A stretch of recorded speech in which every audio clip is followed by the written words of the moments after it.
Jane Eyre by Charlotte Brontë. Chapter 26. Sophie came at 7 to dress me.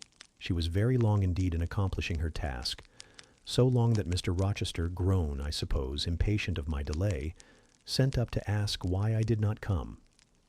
She was just fastening my veil, the plain square of blonde, after all, to my hair with a brooch.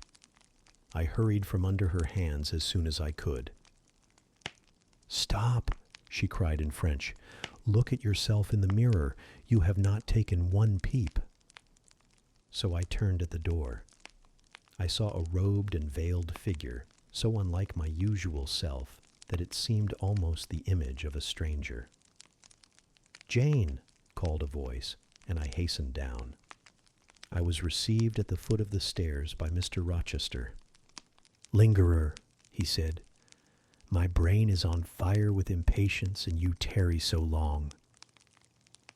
He took me into the dining room, surveyed me keenly all over, pronounced me fair as a lily, and not only the pride of his life, but the desire of his eyes. And then, telling me he would give me but 10 minutes to eat some breakfast, he rang the bell. One of his lately hired servants, a footman, answered it. "Is John getting the carriage ready?" "Yes, sir." "Is the luggage brought down?" "They are bringing it down, sir." "Go you to the church. See if Mr. Wood, the clergyman, and the clerk are there. Return and tell me." The church, as the reader knows, was but just beyond the gates. The footman soon returned. "Mr. Wood is in the vestry, sir, putting on his surplice." "And the carriage?" "The horses are harnessing."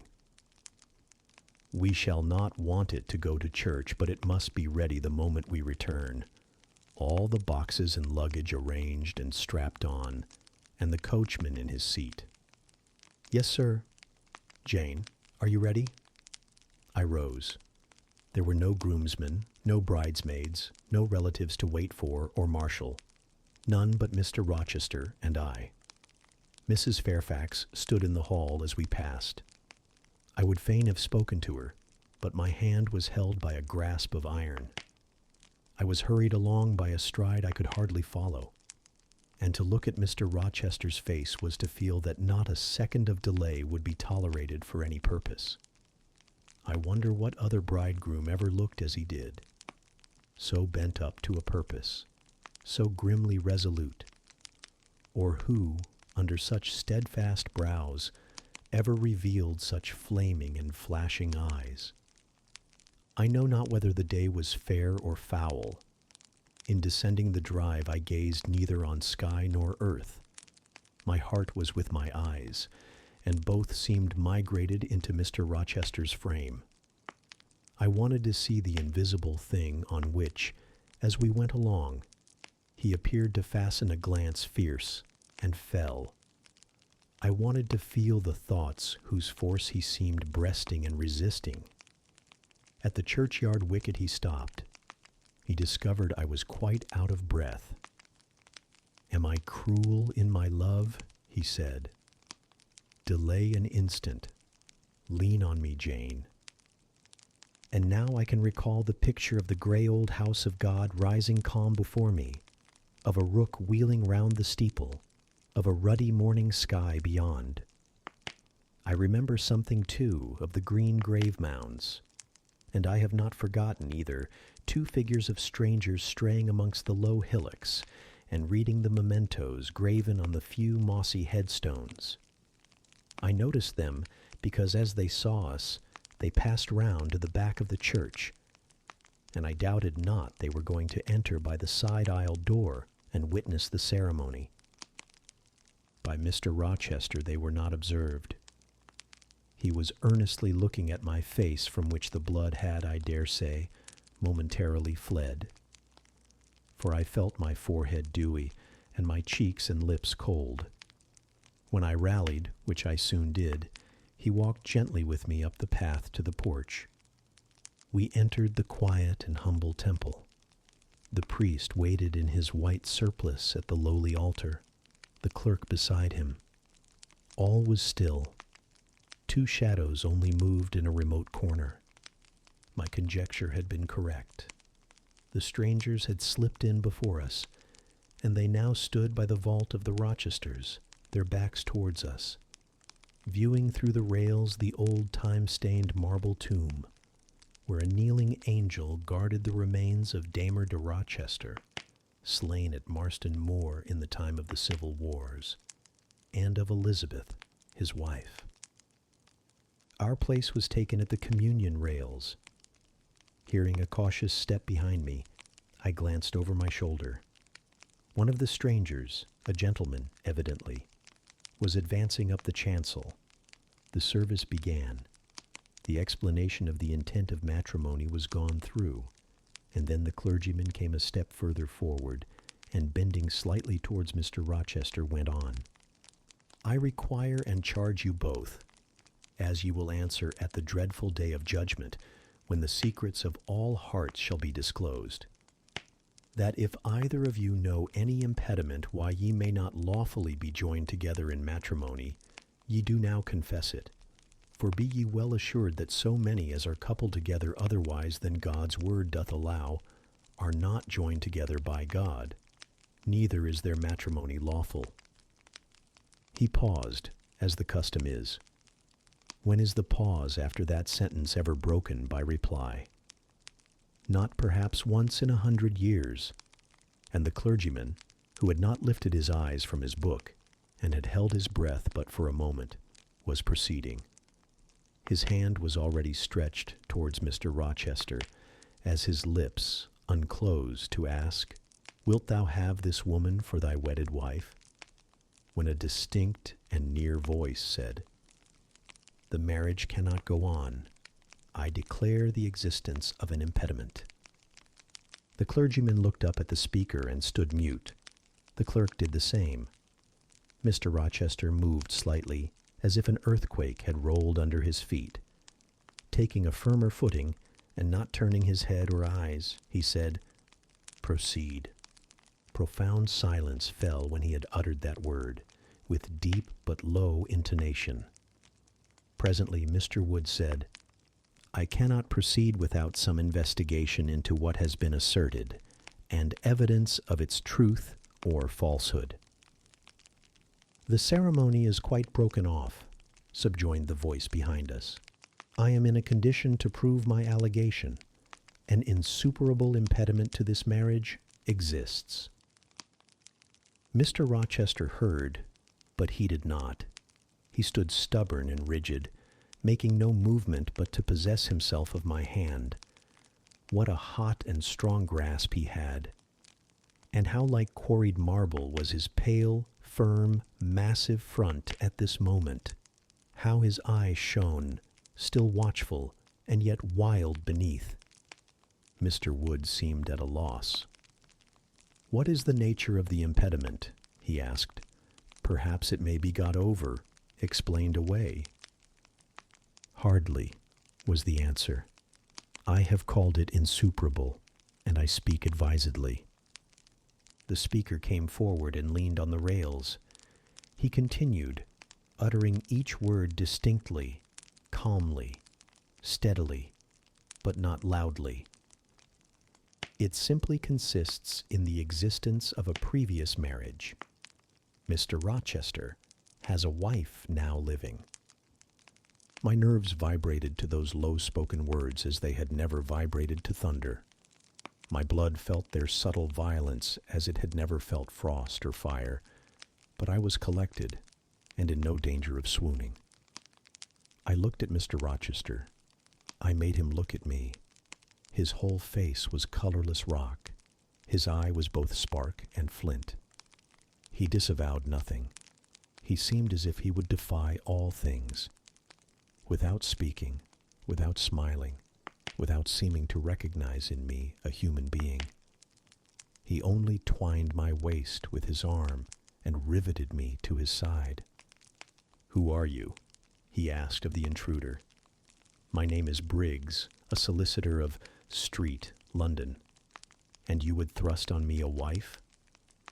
"I would remind you of your lady's existence, sir, which the law recognizes if you do not." favor me with an account of her, with her name, her parentage, her place of abode. Certainly. Mr. Briggs calmly took a paper from his pocket and read out in a sort of official, nasal voice. I affirm and can prove that on the 20th of October A.D., a date of 15 years back, Edward Fairfax Rochester of Thornfield Hall, in the county of and of Ferndean Manor in Shire, England, was married to my sister, Bertha Antoinetta Mason, daughter of Jonas Mason, merchant, and of Antoinetta his wife, a Creole, at Church, Spanish Town, Jamaica. The record of the marriage will be found in the register of that church. A copy of it is now in my possession. Signed, Richard Mason. That, if a genuine document, may prove I have been married, but it does not prove that the woman mentioned therein as my wife is still living. She was living 3 months ago, returned the lawyer. How do you know? I have a witness to the fact, whose testimony even you, sir, will scarcely controvert. Produce him, or go to hell. I will produce him first. He is on the spot. Mr. Mason, have the goodness to step forward. Mr. Rochester, on hearing the name, set his teeth. He experienced, too, a sort of strong convulsive quiver. Near to him as I was, I felt the spasmodic movement of fury or despair run through his frame. The second stranger, who had hitherto lingered in the background, now drew near. A pale face looked over the solicitor's shoulder. Yes, it was Mason himself. Mr. Rochester turned and glared at him. His eye, as I have often said, was a black eye. It had now a tawny, nay, a bloody light in its gloom, and his face flushed, olive cheek and hueless forehead received a glow as from spreading, ascending heart fire. And he stirred, lifted his strong arm. He could have struck Mason, dashed him on the church floor, shocked by ruthless blow the breath from his body. But Mason shrank away and cried faintly, "Good God!" Contempt fell cool on Mr. Rochester. His passion died as if a blight had shriveled it up. He only asked, "What have you to say?" An inaudible reply escaped Mason's white lips. "The devil is in it if you cannot answer distinctly. I again demand, what have you to say?" Sir," interrupted the clergyman, "do not forget you are in a sacred place." Then addressing Mason, he inquired gently, "Are you aware, sir, whether or not this gentleman's wife is still living?" "Courage," urged the lawyer. "Speak out." "She is now living at Thornfield Hall," said Mason in more articulate tones. "I saw her there last April. I am her brother." "At Thornfield Hall," ejaculated the clergyman. "Impossible. I am an old resident in this neighborhood, sir, and I never heard of a Mrs. Rochester at Thornfield Hall."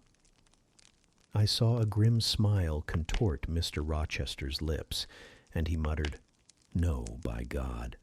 I took care that none should hear of it, or of her under that name."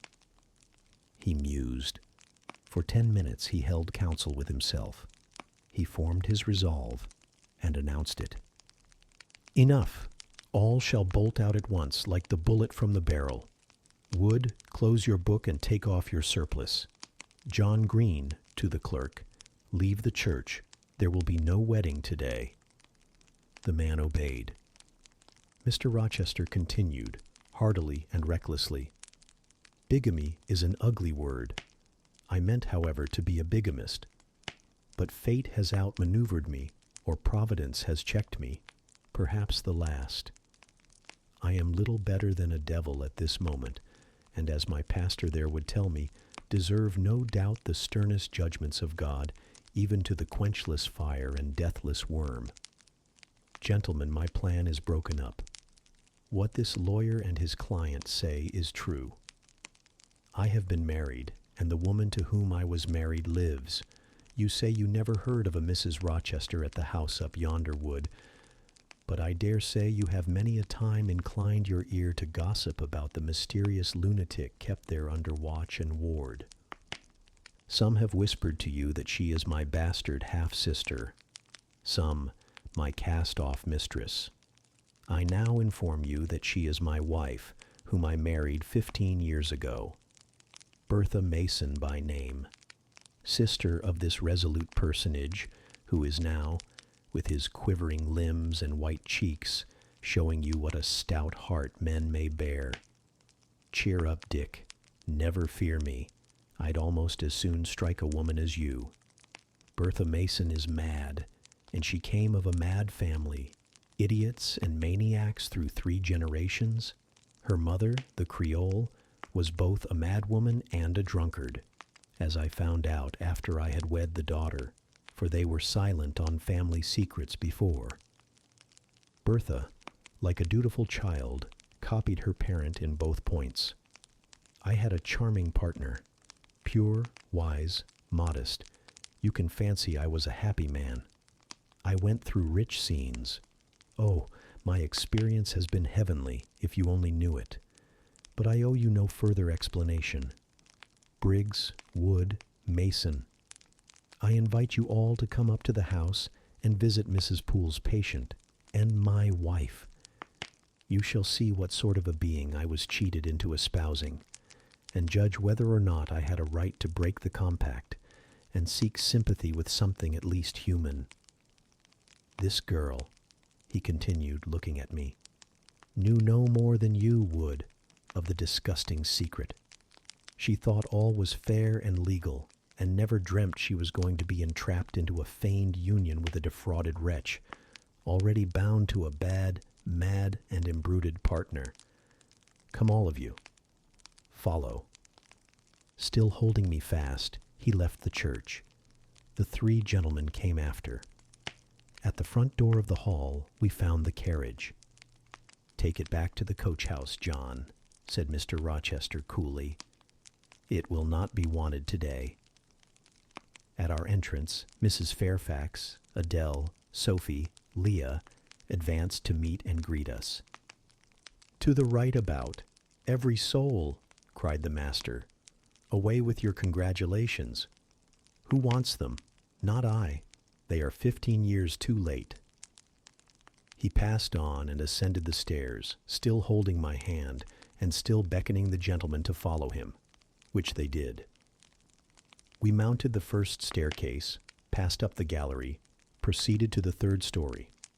The low black door, opened by Mr. Rochester's master key, admitted us to the tapestried room, with its great bed and its pictorial cabinet. You know this place, Mason, said our guide. She bit and stabbed you here. He lifted the hangings from the wall, uncovering the 2nd door. This, too, he opened.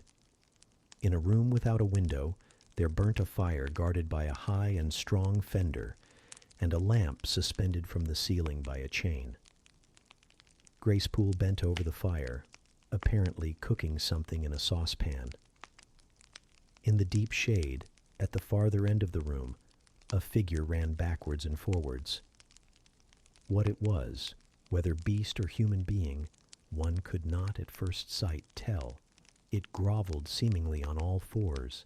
It snatched and growled like some strange wild animal, but it was covered with clothing, and a quantity of dark, grizzled hair, wild as a mane, hid its head and face. Good morrow, Mrs. Poole, said Mr. Rochester. How are you, and how is your charge today? We're tolerable, sir. I thank you, replied Grace, lifting the boiling mess carefully onto the hob. Rather snappish, but not rageous. A fierce cry seemed to give the lie to her favorable report. The clothed hyena rose up and stood tall on its hind feet.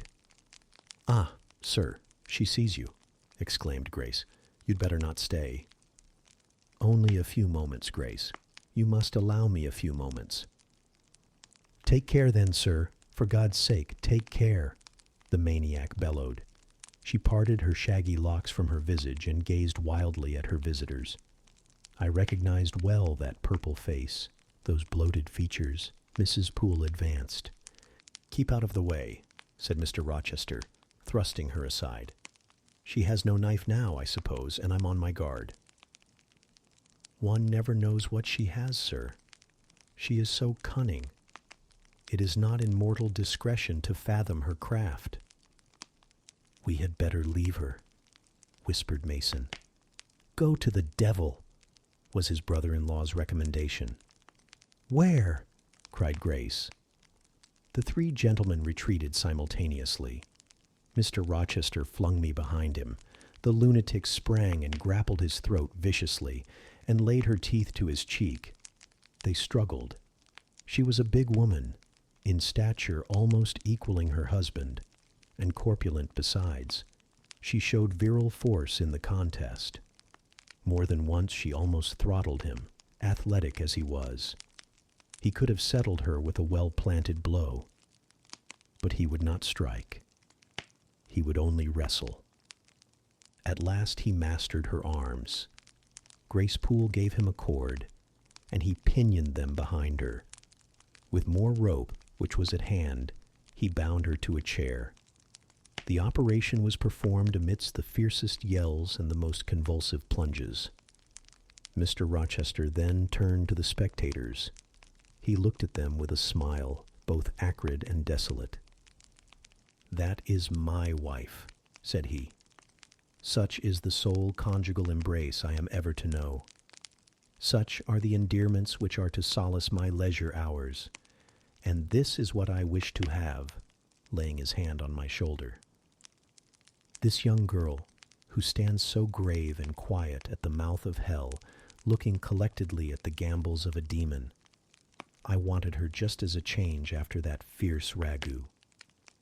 Wood and Briggs, look at the difference. Compare these clear eyes with the red balls yonder, this face with that mask, this form with that bulk. Then judge me, priest of the gospel and man of the law, and remember with what judgment ye judge ye shall be judged. Off with you now. I must shut up my prize." We all withdrew. Mr. Rochester stayed a moment behind us to give some further order to Grace Poole. The solicitor addressed me as he descended the stair. "You, madam," said he, "are cleared from all blame. Your uncle will be glad to hear it, if, indeed, he should be still living when Mr. Mason returns to Madeira." "My uncle? What of him? Do you know him?" "Mr. Mason does. Mr. Eyre has been the Funchal correspondent of his house for some years. When your uncle received your letter intimating the contemplated union between yourself and Mr. Rochester, Mr. Mason, who was staying at Madeira to recruit his health on his way back to Jamaica, happened to be with him. Mr. Eyre mentioned the intelligence, for he knew that my client here was acquainted with a gentleman of the name of Rochester. Mr. Mason, astonished and distressed as you may suppose, revealed the real state of matters. Your uncle, I am sorry to say, is now on a sick bed, from which, considering the nature of his dis-ease, decline, and the stage it has reached, it is unlikely he will ever rise. He could not then hasten to England himself, to extricate you from the snare into which you had fallen, but he implored Mr. Mason to lose no time in taking steps to prevent the false marriage. He referred him to me for assistance. I used all dispatch, and am thankful I was not too late, as you, doubtless, must be also. Were I not morally certain that your uncle will be dead ere you reach Madeira, I would advise you to accompany Mr. Mason back, but as it is, I think you had better remain in England till you can hear further, either from or of Mr. Eyre. Have we anything else to stay for?" he inquired of Mr. Mason. No, let us be gone," was the anxious reply. And without waiting to take leave of Mr. Rochester, they made their exit at the hall door. The clergyman stayed to exchange a few sentences, either of admonition or reproof, with his haughty parishioner. This duty done, he too departed. I heard him go as I stood at the half-open door of my own room, to which I had now withdrawn. The house cleared, I shut myself in, fastened the bolt that none might intrude, and proceeded, not to weep, not to mourn. I was yet too calm for that, but mechanically to take off the wedding dress and replace it by the stuff gown I had worn yesterday, as I thought, for the last time. I then sat down. I felt weak and tired. I leaned my arms on a table, and my head dropped on them. And now I thought. Till now I had only heard, seen, moved, followed up and down where I was led or dragged, watched event rush on event, disclosure open beyond disclosure. But now, I thought. The morning had been a quiet morning enough, all except the brief scene with the lunatic. The transaction in the church had not been noisy. There was no explosion of passion, no loud altercation, no dispute, no defiance or challenge, no tears, no sobs. A few words had been spoken, a calmly pronounced objection to the marriage made. Some stern, short questions put by Mr. Rochester. Answers, explanations given, evidence adduced. An open admission of the truth had been uttered by my master. Then the living proof had been seen. The intruders were gone, and all was over. I was in my own room as usual, just myself, without obvious change. Nothing had smitten me, or scathed me, or maimed me. And yet where was the Jane Eyre of yesterday? Where was her life? Where were her prospects? Jane Eyre, who had been an ardent, expectant woman, almost a bride, was a cold, solitary girl again. Her life was pale. Her prospects were desolate. A Christmas frost had come at midsummer. A white December storm had whirled over June. Ice glazed the ripe apples. Drifts crushed the blowing roses. On hayfield and cornfield lay a frozen shroud. Lanes which last night blushed full of flowers, today were pathless with untrodden snow, and the woods, which 12 hours since waved leafy and flagrant as groves between the tropics, now spread, waste, wild, and white as pine forests in wintry Norway. My hopes were all dead, struck with a subtle doom, such as, in one night, fell on all the firstborn in the land of Egypt. I looked on my cherished wishes, yesterday so blooming and glowing. They lay stark, chill, livid corpses that could never revive. I looked at my love, that feeling which was my master's, which he had created. It shivered in my heart like a suffering child in a cold cradle. Sickness and anguish had seized it. It could not seek Mr. Rochester's arms. It could not derive warmth from his breast. Oh, never more could it turn to him, for faith was blighted, confidence destroyed. Mr. Rochester was not to me what he had been, for he was not what I had thought him. I would not ascribe vice to him. I would not say he had betrayed me. But the attribute of stainless truth was gone from his idea, and from his presence I must go. That I perceived well. When, how, whither, I could not yet discern. But he himself, I doubted not, would hurry me from Thornfield. Real affection, it seemed, he could not have for me. It had been only fitful passion. That was balked. He would want me no more. I should fear even to cross his path now. My view must be hateful to him. Oh, how blind had been my eyes. How weak my conduct. My eyes were covered and closed. Eddying darkness seemed to swim round me, and reflection came in as black and confused a flow. Self-abandoned, relaxed, and effortless, I seemed to have laid me down in the dried-up bed of a great river. I heard a flood loosened in remote mountains, and felt the torrent come. To rise I had no will, to flee I had no strength. I lay faint, longing to be dead. One idea only still throbbed lifelike within me, a remembrance of God. It begot an unuttered prayer. These words went wandering up and down in my rayless mind as something that should be whispered, but no energy was found to express them. Be not far from me, for trouble is near, there is none to help. It was near, and as I had lifted no petition to heaven to avert it, as I had neither joined my hands, nor bent my knees, nor moved my lips, it came. In full heavy swing the torrent poured over me. The whole consciousness of my life lorn, my love lost, my hope quenched, my faith death-struck, swayed full and mighty above me in one sullen mass. That bitter hour cannot be described. In truth, the waters came into my soul. I sank in deep mire. I felt no standing. I came into deep waters. The floods overflowed me.